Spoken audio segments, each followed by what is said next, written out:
હવે નજર કરીશું વિગતવાર સમાચાર પર। રાજકોટમાં ખોડલધામ ટ્રસ્ટના ચેરમેન નરેશ પટેલે પત્રકાર પરિષદ દરમિયાન 2027 બાદની પોતાની ભૂમિકા અંગે મહત્વપૂર્ણ નિવેદન આપ્યું હતું। તેમણે જણાવ્યું હતું કે 2009થી સતત પ્રવાસ અને સામાજિક ધાર્મિક કાર્યોમાં વ્યસ્ત રહ્યા છે। હવે 2027 નજીક આવી રહી હોવાથી થોડો આરામ કરવાની વાત કરી છે। નરેશ પટેલે સ્પષ્ટ શબ્દોમાં તેમના પરિવારનો કોઈ સભ્ય તેમની જગ્યા નહીં લે। ભવિષ્યમાં પોતાની નવી ભૂમિકા અંગે તેમણે જણાવ્યું કે માતાજીની ઈચ્છા હશે તે જ થશે। આ ઉપરાંત સુરતમાં બીજા ખોડલધામના મુદ્દે પણ તેમણે નિવેદન આપતા કહ્યું કે લોકોની ધાર્મિક લાગણીઓ અને ભાવનાઓને ધ્યાનમાં રાખીને આ નિર્ણય લેવાશે।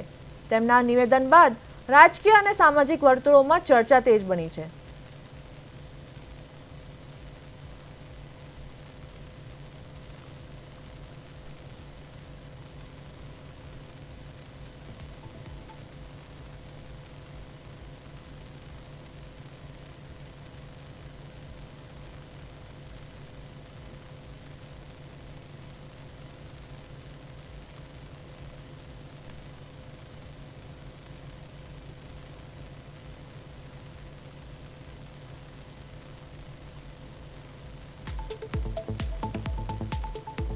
તો ખોડલધામના ટ્રસ્ટ ચેરમેન નરેશ પટેલનું નિવેદન 2027 બાદની પોતાની ભૂમિકાને લઈને નિવેદન આપ્યું।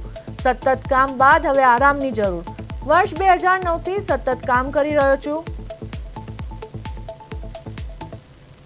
બિલકુલ નહીં, મેં પહેલાં પણ કીધેલું, હજી પણ કહું છું, આમાં મારા પરિવારમાંથી કોઈ પણ મેં 2009થી પ્રવાસ કરી રહ્યો છું અને લગભગ અત્યારે આ 26 ચાલી રહ્યું છે। 27માં હું એમ કહું કે મને થોડો આરામ કરવા દો, વધારે લોકો કામ કરે મારા જગ્યાએ।